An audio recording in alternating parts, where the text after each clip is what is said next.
Hello friends, family. Dave Demangos here with Awesome Standing Real Estate. I am at UC Service Center in University City. Here's my go-to guy, Pat.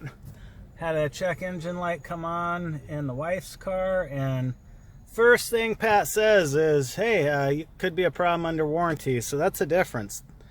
He's not the kind of guy that's going to come try and what do you think? If the gas cap needs to be replaced? We got a code 0466.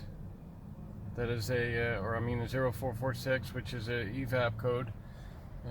More than likely, the first common problem is the gas cap gets left loose while refilling the fuel.